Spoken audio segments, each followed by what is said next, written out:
다 같이 사도신경 신앙 고백함으로 기도에 시작합니다.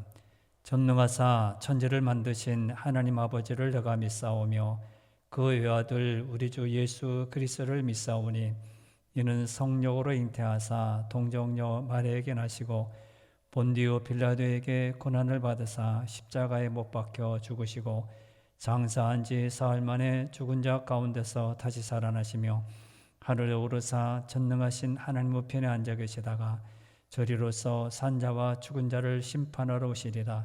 성령을 믿사오며 거룩한 공예와 성도가 서로 교통하는 것과 죄를 사하여 주시는 것과 몸이 다시 사는 것과 영원히 사는 것을 믿사옵나이다. 아멘. 찬송가 218장 찬송부입니다. 218장입니다.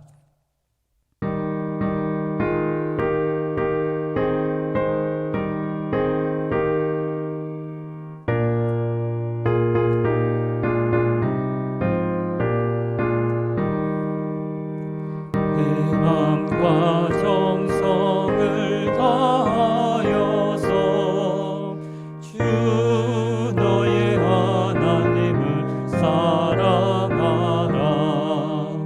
내 몸을 아끼고 사랑하듯 형제와 이웃을 사랑하라.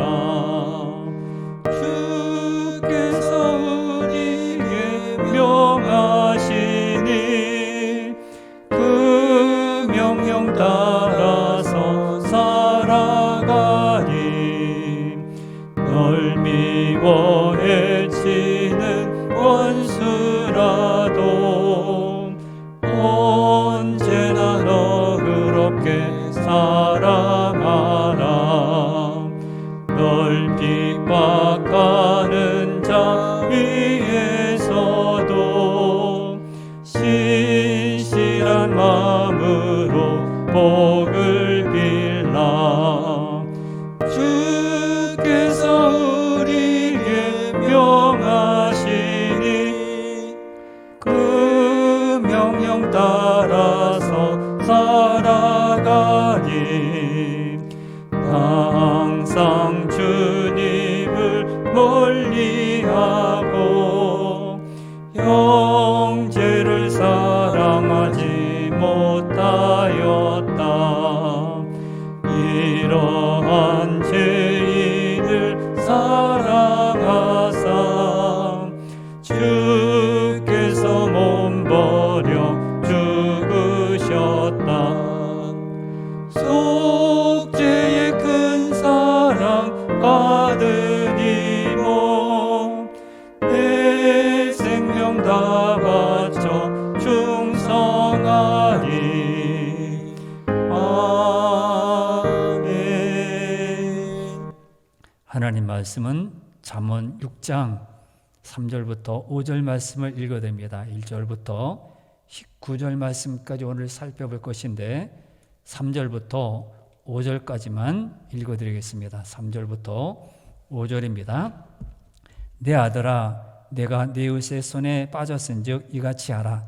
너는 곧 가서 겸손히 내 이웃에게 간구하여 스스로 구원하되 내 눈을 잠들게 하지 말며 눈꺼풀을 감기게 하지 말고 노루가 사냥꾼의 손에서 벗어나는 것 같이 새가 그물 치는 자의 손에서 벗어나는 것 같이 스스로 구원하라. 아멘.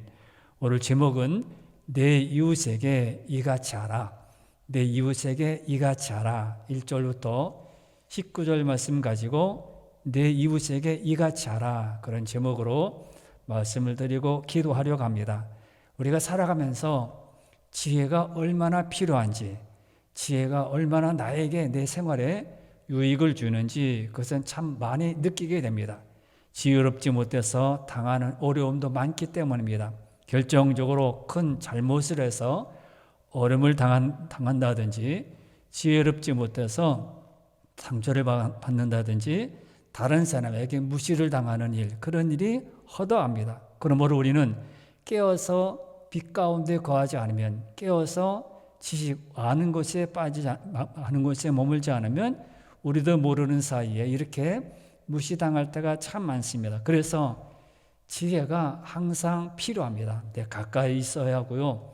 항상 내 입에서, 내 마음에서 항상 있어야 합니다. 그래서 오늘은 이 지혜, 이 지혜를 다른 사람의 관계에서는 어떻게 해야 되느냐? 다른 이웃이 있는데 그 이웃을 미워할 수 없잖아요. 또 멀리할 수도 없습니다. 딱 혼자 살 수도 없습니다. 그런데 그 이웃에 대해서 어떻게 해야 되고 어떤 마음을 가져야 하느냐? 그래 이 말씀을 한번 살펴보면서 기도하려고 합니다. 첫째는 보증을 쓸 때입니다. 보증을 쓸 때 조심하라 그렇게 말합니다. 보증 안 쏠 수 없지 않습니까? 그런데 보증 쓸 때 조심하라는 겁니다. 1절부터 5절까지 말씀인데 보증을 서는 것에 대해서 이렇게 말합니다. 2절 말씀을 읽어드립니다. 2절입니다. 오늘 본문 6장 2절을 보면 내 입의 말로 내가 얽혔으며 내 입의 말로 인하여 잡히게 되었느니라 이렇게 말씀합니다. 재미있는 표현을 하죠. 얽혔고 잡혔다 이렇게 말을 하고 3절을 또 보겠습니다. 3절을 보면 이렇게 말합니다. 내 아들아 내가 네 이웃의 손에 빠졌은즉 이같이 하라. 너는 곧 가서 겸손히 네 이웃에게 간구하여 스스로 구원하되 이렇게 말합니다. 뭐라고 합니까? 네 이웃의 손에 빠졌다 그렇게 말합니다. 여기 보면 얽혔고 잡히게 되었고 이웃에 빠졌다. 보증은 뭡니까? 보증은 내가 가지고 있는 이 모든 것이 다른 사람에게 대해서 책임을 지는 거죠. 내 일이 아닌데 다른 사람 일입니다. 그런데 그것을 내가 도장을 찍어 주어서 보증을 썼기 때문에 다른 사람에 대해서 내가 책임을 지는 겁니다. 예를 들면 내가 누군가의 보증을 서고 그 사람이 돈을 빌렸는데 그 사람의 빚을 갚지를 못했습니다. 그럼 어떻게 되죠?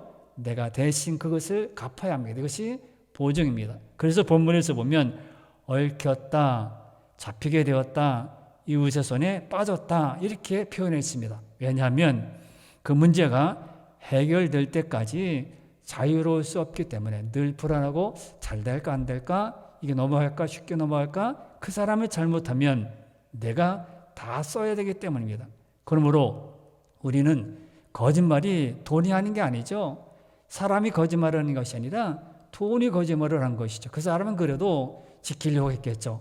나에게 보증을 받았기 때문에 보증 선 사람에게 부도를 내면 안 되니까 잘해야지. 어떻게 해서든지 보증을 선 나에게 피해를 주지 아니려고 노력을 합니다. 그러나 어떻게 할 수 없을 때, 해결할 수 없을 때 그 지경에 이르게 되면 이제 나에게 그 모든 것이 돌아오게 되는 것이죠. 그 문제가 완전히 해결될 때까지 벗어날 수가 없습니다. 피곤하죠. 그래서 사회에서는 이렇게 우리가 살아가는 모든 세상에서는 아무리 가까워도 아무리 형제라도 아무리 친한 사이라도 보증은 서지 말라 그렇게 강조하고 또 부모님들이 교훈도 하게 됩니다. 그런데 일단 보증을 섰다면 그 사람과 내가 연결이 되는 겁니다.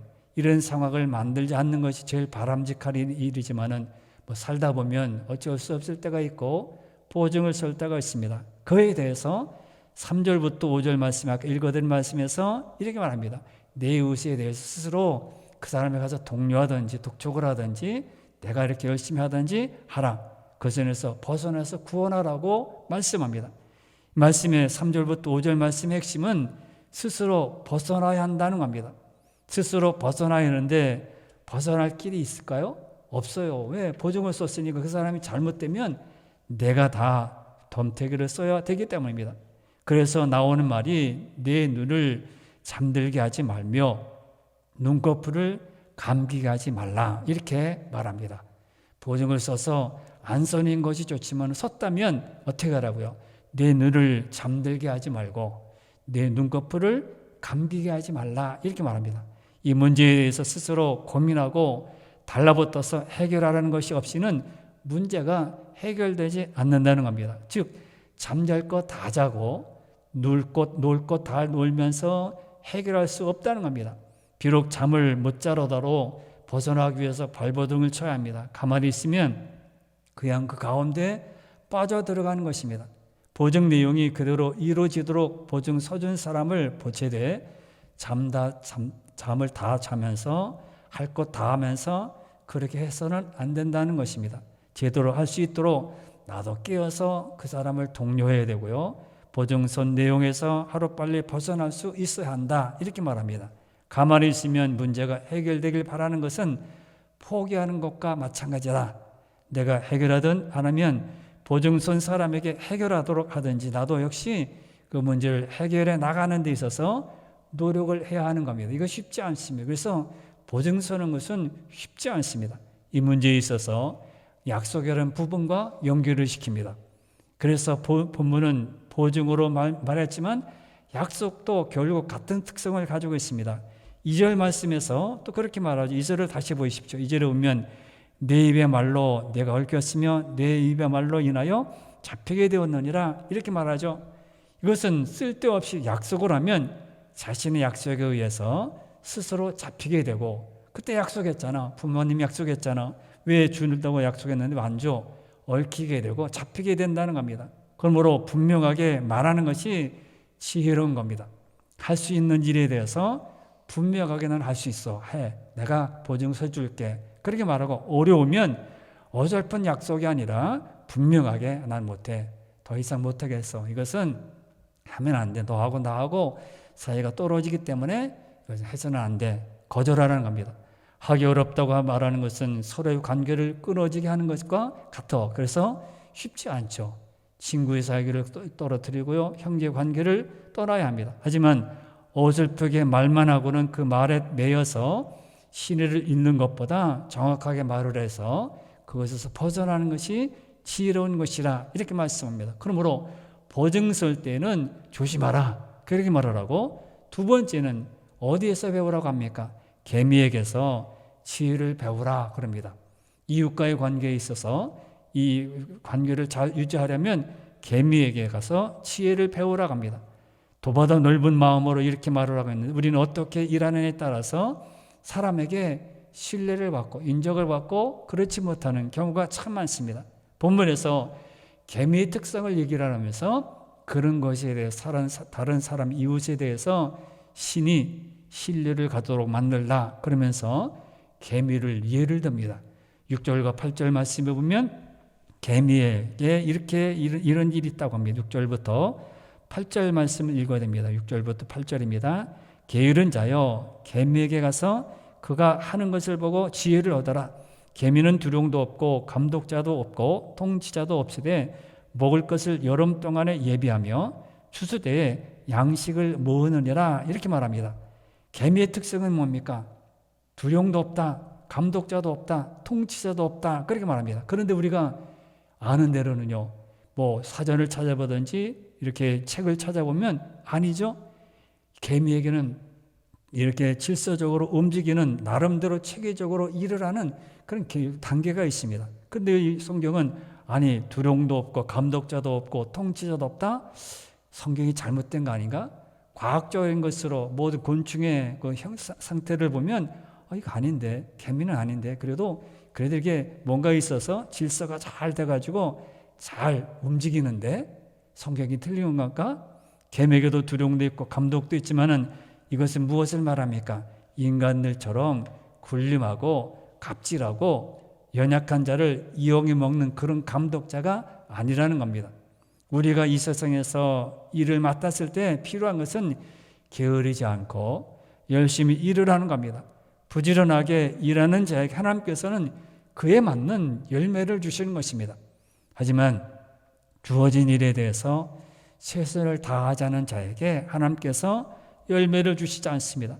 만약 부지런하게 일을 하지 않았는데도 풍성한 열매를 주셨다면 그것은 축복이 아니라는 것을 우리는 알아야 합니다. 우리는 그냥 쉬면서 예전에는 이렇게 사람들이 쉽게 말할 때 누워서 떡 먹기라고 말합니다. 누워서 떡 먹는 것도 쉽지 않습니다.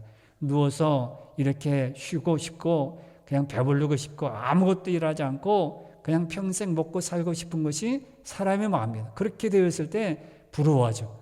야, 저 사람은 참 일을 안 해도 저렇게 먹고 사는 것이 있으니 얼마나 좋을까? 축복이 아닙니다. 인간은요, 하나님께서 일을 하도록 만드셨습니다. 움직이도록 만드셨어요. 그래서 땀에 이마에 땀을 흘려야 먹고 사는 이것이 복입니다. 오히려 노동의 복인 것이죠. 그러므로 우리가 여기에서 눈여겨볼 것은 무엇입니까? 개미와 달리 인간은 게으르다는 거예요. 그래서 9절부터 11절 말씀에서 이렇게 말합니다. 이렇게 표현합니다. 9절부터 11절 말씀에 보면 이렇게 표현하죠. 9절부터 11절 말씀 읽어듭니다. 게으른 자요 그러죠. 게으른 자요, 내가 어느 때까지 누워 있겠느냐? 내가 어느 때에 잠이 깨어 일어나겠느냐? 좀 더 자자, 좀 더 졸자, 손을 모으고 좀 더 누워 있자 하면 내 빈궁이 강도같이 오며 내 곤핍이 군사같이 이르리라. 이렇게 말합니다. 게으른 자요 그렇습니다. 개미와 달리 인간에게 있는 게으름, 이것을 우리가 배우라고 말씀합니다. 게으른 사람이 주로 쓰는 말이 뭡니까? 에이, 내일 해. 좀 자다가 해. 쉬다가 해. 그리고 좀 쉬자. 좀 잠자자. 이렇게 말을 합니다. 실제로 이런 말을 하고 또 그 말대로 실제로 조금 더 자려고, 조금 더 쉬려고 합니다. 그런데 이런 사람에게 나타나는 것은 뭐라고요? 빈궁이 강도같이 이르는 것입니다. 자신도 생각하지 못한 때에 빈궁이 다가와 가난해지는 겁니다. 빈궁이 뭡니까? 가난하여 살기가 어려운 것을 말합니다. 살기 어려운 거예요. 그래서 시골에서요, 어르신들이 이게 논에 피라는 것이 있습니다. 풀이죠, 풀. 풀이 나오면 막 지나가면서 야단칩니다. 저 사람은 게을러가지고 농사를 어떻게 짓냐고, 가을에 가서 뭘 먹으려고 저러냐고 지나가는 사람마다 그 소리 다 합니다. 피가 많으면. 그래서 피를 반드시 풀을 뽑아야 합니다. 그것이 있으면 네 쌀이 제대로 벼가 자라지 못하고 쌀이 나오지 않는 겁니다. 하나님께서는 게으른 자에게 복을 내리지 않습니다. 아담과 하와를 만드신 후에도 그에게 말씀하시기를 생육하고 번성하고 땅에 충만하라 말합니다. 아담과 하와에게 벌써 일할 것을 주신 것입니다.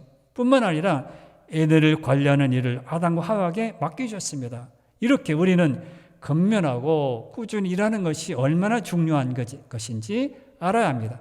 일하는 곳이 있고요, 내가 일할 수 있고, 내가 일할 수 있는 건강 주시고 일할 수 있는 장소가 있는 것, 큰 축복입니다. 그래서 이를 통하여 다른 사람 앞에서 나 자신에 대해서 분명하게 드러낼 수 있어야 하고, 그렇게 하는 자가 지혜로운 자입니다. 놀면 먹는 것, 놀면서 풍부한 것, 놀면서 내년이 아니면 이렇게 유산이 많아서 놀면서 먹는 거, 이게 지혜로운 자의 마음이 아닙니다. 하나님은 일을 하라, 일을 하는 것을 통해서 열매를 보고 하나님의 이치, 하나님께서 다스리는 것을 알라, 자연을 보면서도 다 알라. 지혜롭지 못한 자는 조금 더 자고 좀 더 좋은 것을 즐깁니다. 그렇게 하는 게 자신의 능력인 줄 알아요. 이게 내 능력이다. 야, 너희들은 맨날 놀지, 이 수입도 없지, 열심히 일해봐야 집 한 채 구하지 못하고 먹을 거 풍족하지 못하고, 그러나 나는 풍부해, 먹고 싶어도 넘쳐가지고 더 못 먹어. 이게 자기 능력인 줄 압니다. 착각입니다. 그러므로 여기서 이 본문하고는 좀 다르지만은 사람들은 참 착각 속에서 살 때가 참 많아요. 그러지 않은데도 나는 이래서 무시하고요, 업신여기고 착각이죠. 자기가 그런 말을 할 자격이 없는데도 그렇게 능력이 많은 줄 알고 착각합니다. 눈앞에서는 그런 사람들이 대접을 받기도 합니다. 내가 돈이 많고 명예가 높고 자리가 높으면 대접을 받기도 합니다. 하지만 인생에서는 그런 사람은 그 자리에서 멈추고 맙니다. 그게 다합니다. 꾸준하게 노력하는 자만이 하나님의 복을 받고, 말씀을 따라 살아가는 사람이 복을 받고, 그래도 예배드리고 기도하는 사람이 인정받고 세워지는 겁니다. 지난 시간에 말씀드렸죠. 하나님이 세우셔야 내가 온전히 서는 거죠. 사람이 아무리 세워봐야 소용없습니다. 마지막 세 번째는 뭡니까? 버려야 할 것들이 있다고 말합니다. 이웃과의 관계에서 버려야 될 것이 있다고 말합니다. 다른 사람과 함께 일을 할 때 나도 모르는 사이에 갖기 쉬운 버릇, 배려하지 못하는 마음들, 이런 것을 버리라, 이렇게 말을 합니다. 12절부터 19절 말씀이 나오는 것인데 살펴보면서 말씀드립니다. 먼저 17절부터 19절 말씀을 읽어야 됩니다. 17절부터 19절 말씀입니다. 거기 보면 이런 마음들이 있습니다. 이런 것은 버리라 말합니다. 10절부터 19절입니다. 곧 교만한 눈과 거짓된 혀와 무지한 자의 피를 흘리는 손과 악한 계교를 꾀하는 마음과 빨리 악으로 달려가는 발과 거짓을 말하는 망령된 증인과 및 형제 사이를 이간하는 자인이다, 이렇게 말합니다. 이런 사람들, 이런 마음들, 이런 모든 자세들은 버리라는 겁니다. 교만한 눈, 거짓된 혀, 무지한 자의 피를 흘리는 손, 악한 계교를 꾀하는 마음, 악을 빨리 달려가게 하는 발, 거짓을 말하는 망령된 증인, 형제 사이를 이간하는 이런 것들은 다 버리라는 겁니다. 여기 보면 뭐라 합니까? 무슨 거짓된 것을 가까이 하지 말라 말합니다. 12절은 구부러진 말, 17절에 보면 거짓된 혀, 또 19절에 보면 거짓을 말하는 망령된 증인, 이런 것이 다 거짓이라는 겁니다. 공통점이 뭡니까? 거짓입니다. 구부러진 말, 잘못 말하는 거죠. 이상하게 사람들은 말을 할 때 꼬부러지게 말을 해서 그 말 맞는 것 같은데 가만히 들어보면 그 말 뼈가 있어요. 독이 있습니다. 그런 말들이 참 많죠. 거짓된 혀, 참 칭찬하는 것 같은데 그러지 않는 것. 거짓을 말하는 망령된 증인, 아내가 봤다고 괜찮다고 증인, 이런 게 다 거짓입니다. 거짓은 순간을 넘어가게 하는 묘한 맛이 있습니다. 그 사람들은 거짓말하고 넘어가면 자꾸 하는 거예요. 그러나 시간이 지나면 거짓은 드러나게 되고요. 그것으로 말미암아 실망하게 되고 자신도 무너지게 됩니다. 그러므로 매 순간 조금 어렵더라도 거짓을 멀리하는 것, 이것이 지혜입니다. 그러므로 거짓된 것을 멀리하라 말합니다. 그런데 우리는 여전히 믿고 따라가면서도 거짓된 마음들을 그대로 가질 때가 참 많습니다. 그리고 뭡니까? 뭘 버려야 합니까? 교만한 마음을 버려야 합니다. 사람들은 스스로 자신을 높이려고 합니다. 자신은 그러지 않은데 나는 이런 사람이 그러면서 자랑도 하고 난 다 할 수 있어. 못하는 거 없어. 당신 못하지. 체육도 다 하고 또 뛰어나고 머리도 잘 돌아가고 글도 잘 쓰고 노래도 잘 부르고 높아지려고 합니다. 인간의 타락도 여기서부터 시작되었습니다. 하나님처럼 높아지려고 하다가 결국은 무너진 겁니다. 눈짓을 하며 발을 이렇게 높이 들고요. 그럽니다. 17절 보십시오. 17절에 보면 이렇게 말을 했습니다. 17절에서 곧 교만한 눈과 거짓된 혀와 무전자의 피를 흘리는 손이라 이렇게 말을 합니다. 눈짓, 발짓 이런 것 손짓하면서 교만한 그런 마음들, 이런 것들 다, 이것은 다 교만입니다. 교만한 마음들입니다. 어쩔 수 없는 그런 일들이라 그렇게 말씀했습니다. 얼마나 불행합니까? 자꾸 교만한 마음을 갖는 것, 다른 사람에 대해서 배려가 없이 나만 생각하고 나만 뛰어나고 나만 잘한다는 것, 내가 있어야 한다는 것, 이것은 참 안 되는 겁니다. 그래서 늘 우리가 겸손한 마음을 갖는 것 참 쉽지 않습니다. 노력해야 되고요. 힘써야 되고요. 스스로 사람들은 교만해진 마음들이 바탕에 깔려 있어요. 그래서 조금만 높여지고 장만 되고 반장만 되고 조금만 무드머리에서 조금 이렇게 주관을 하고 그러면 스스로 높아지랍니다. 자신보다 높은 사람 앞에서는 자신을 낮추면서 자신이 째다고 생각하면 어김없이 다른 사람을 무시합니다.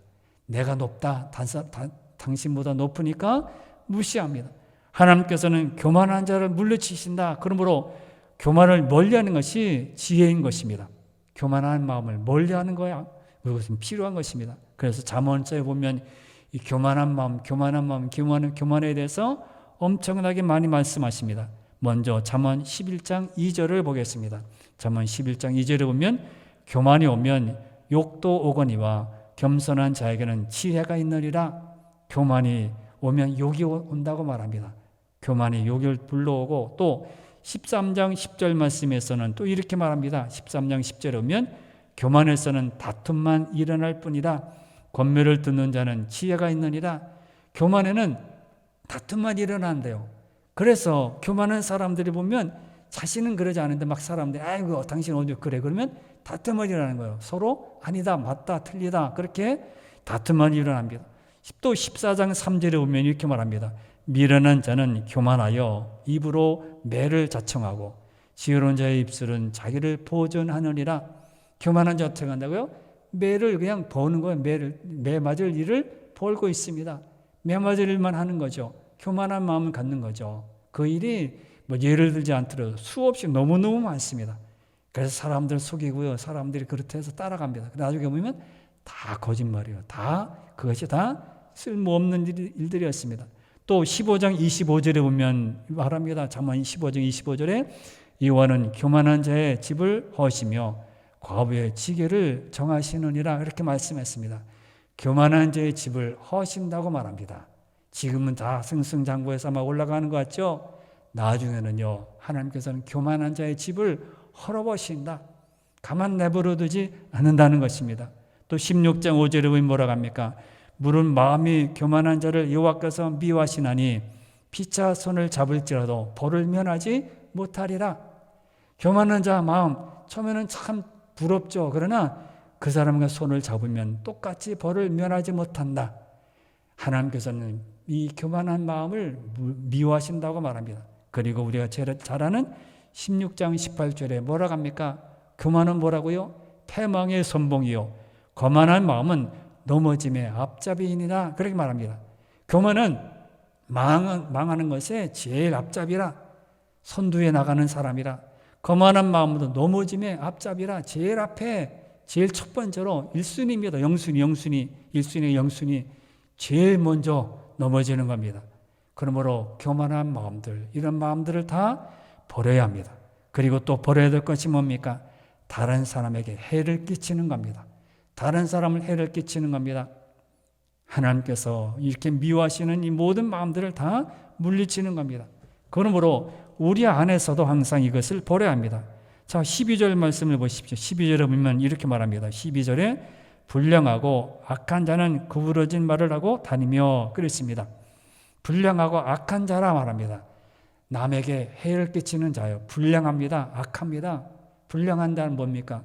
행실이 불량하죠. 뭘 행동이나 말이나 다 악합니다. 그리고 14절 보십시오. 14절에 보면 그의 마음에 패역을 품으며 항상 악을 꾀하여 다툼을 일으키는 자라 그렇게 말합니다. 이런 사람들, 다른 사람을 해치는 자요. 무지한 자의 피를 흘리는 손입니다. 다툼을 일으킵니다. 악을 꾀하고요. 다툼을 일으켜요. 계속 다투려고 합니다. 그래서 그 사람만 가면 싸움이 일어납니다. 어떤 사람이 가면 웃음이 피어나고 평화가 임하지만 그러나 어떤 사람이 오면요 계속 다퉈요. 싸움만 일어납니다. 시끄럽죠. 그리고 17절에 보면 또 이렇게 말합니다. 17절에 아까 읽어드린 말씀에 곧 교만한 눈과 거짓된 혀와 무지한 자의 피를 흘리는 손, 무지한 자의 손을 피를 흘리는 손이라 그랬습니다. 얼마나 악합니까? 그래서 이렇게 막하는 것을 볼 수 있습니다. 그리고 18절에도 19절에도 아까 읽었던 발과 형제 사이를 이간하는 사람들 다 다른 사람을 해치는 사람들입니다. 말이나 행동으로 다른 사람에게 해를 끼쳐요. 좋은 걸 끼치는 것이 아니라 해를 끼칩니다. 믿으면서도 해를 끼치고 함께 하면서도 해를 끼칩니다. 악을 행할 때 자신은 모르지만 그 당하는 사람은 견디기 힘든 것들입니다. 가하는 사람들이야 장난으로 그게 장난이야. 근데 내가 웃으려고 했지. 그러지만은 당하는 사람은 그게 아닙니다. 오래오래 남고 상처가 남습니다. 악은 그렇습니다. 그러므로 악한 것을 즐기는 자는 결코 지혜로운 자가 아닙니다. 그러므로 참된 믿음, 참된 성도들은 이렇게 자신을 돌아보고 지혜로운 그런 마음을 가져서 남을 해한다든지 교만한 마음을 갖는다든지 또 모든 사람들에게 악을 행하지 않습니다. 그 악을 행하는데 조금이라도 갚지 않으면 하나님께서 진노하시는 것을 알게 됩니다. 지혜는 바로 이런 것들을 피하는 겁니다. 거짓을 피하고 교만을 피하고 악한 행동을 피하는 겁니다. 이것들이 나를 지배하지 못하도록 하는 것이 지혜로운 것입니다. 다른 사람과 관계에서 이를 지키지 못하면 결국 다른 사람에게 피해를 끼치게 되는 것입니다. 그러므로 조심해야 합니다. 나만 혼자 잘 먹고 잘 사는 것이 아니라 이웃과의 관계에서 이렇게 온전히 함께 성장하고 함께 믿음으로 자라가야 합니다. 오늘은 우리가 이웃과의 관계에서 주의해야 될 것 또 우리가 어떻게 해야 되느냐 이같이 하라고 했는데 어떻게 해야 되느냐 지혜로운 사람처럼 스스로 얽매이지 말고 헛된 약속이 아니라 분명한 말을 해서 책임을 지라. 이웃에 대해서 책임을 지라 말합니다. 보증을 쓰는 것에 대해서도 내가 잘못됐으면 그것을 책임을 지는 사람이 되라. 지혜로운 자는 근면하게 일합니다. 성실하게 일하는 사람입니다. 그리고 지혜로운 자는 피해야 될 것, 하지 말아야 될 것을 다 하지 않는다. 거짓, 교만, 악을 피한다고 말합니다. 그렇게 함으로 하나님의 나라를 나타내는 것입니다. 다른 사이의 관계, 이웃과의 관계 속에서 하나님의 나라를 선명하게 이뤄가는 그런 사람들입니다. 그러면 오늘도 여러분 기도하실 때 분명한 말을 하고 책임지는 지혜를 나에게 주옵소서. 자신의 말에 얽매이며 이웃의 손에 빠지지 않게 하여 주옵소서. 피해야 될 것, 하지 말아야 될 것을 다 피하게 해 주옵소서. 이렇게 기도하는 여러분들이 되시기를 바랍니다. 다 같이 기도하겠습니다. 주여,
있습니다.